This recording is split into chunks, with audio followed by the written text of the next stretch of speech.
one that's coming up this season, and I want to read to people what it is. If a pigeon lands on the roof of a car, which is hanging precariously over a cliff's edge, could it provide enough force to send the car plunging over the side? Who wants to take that? I mean, you've all seen that in movies, you know? The car is just kind of hanging there, and a little tiny bird goes, bink! And everybody looks at each other and either tries to crawl to the back or, you know, the car goes over the edge. So. Or the coyote looks at the camera. Exactly. That was perfect for it. Yeah, and then the thing is we were going to go, we were going to set it up and have it kind of done remotely, but then somebody had a great idea if we were actually in the car hanging off the cliff. And so we came up with this system where we made this huge ramp, so when the car did go over, nobody got hurt, but it was it was like a roller coaster ride every time we tested it. It was like, kind of like Dukes of Hazzard. And Tori and I are in the car, and suddenly it tips over like, ah! You know footage is good when the second cameraman comes back and goes to both shops and goes, "You got to see this footage." It shows you Tori and I go,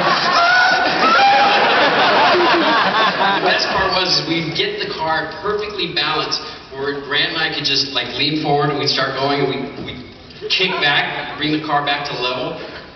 Yeah, and it was right just on the edge too, and you're rocking back and forth and just trying to see what the bird does. And you guys had sandbags, right? You were using sandbags too on the... And live birds, as a matter of fact. Yeah, a lot of live birds. So dead. You'll figure it out later. We didn't kill We did not kill them. No animals were injured during the making of this episode. Except for those a couple two of Mythbusters. Yeah. no birds or coyotes were hurt. No. Here's another one that people saw in the clip, and again, this, flashed by very quickly, so you might not have realized what it was that you were looking at, but remember there was a couple of shots in there of the motorcycle with that weird housing around it? Okay, the myth is, are motorcycles better for the environment than cars because of lower fuel efficiency? Jamie?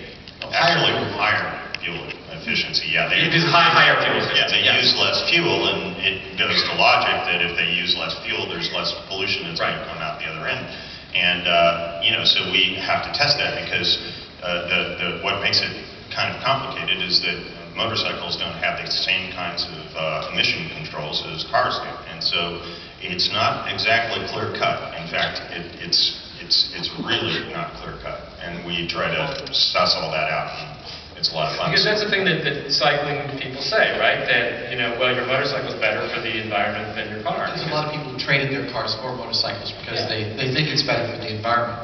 Right. This episode actually includes, I think, look, I mean, how many people out there yelled at us at the TV for not having enough data to make our conclusion? A fair number, I think.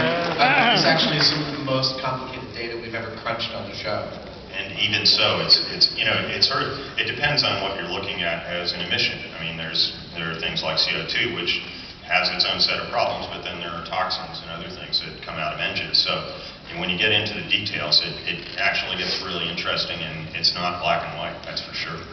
I'll also add, actually, that the data we came up with was good enough that I believe it's going to be part of a published paper on the subject.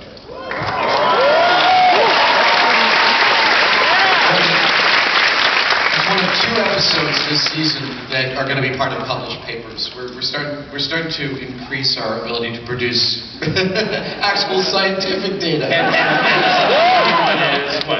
The other one would be there's a thing about I guess manhole covers going skyward due to methane explosions in the sewer. This gets real exciting because a thing that we didn't know before we got into this was that methane, as the case with a lot of flammable gases, not only is capable of burning, it's capable of detonating. And that means that the shock wave that it's created along with the burn goes supersonic. And it's not all that easy to achieve, but that's what we try to do, of course. And if you get a detonation, the manhole covers, of course, go really, really high. And I'm guessing that in American universities, they don't test that often. No, they do small-scale experiments, and that's why we actually involved experts at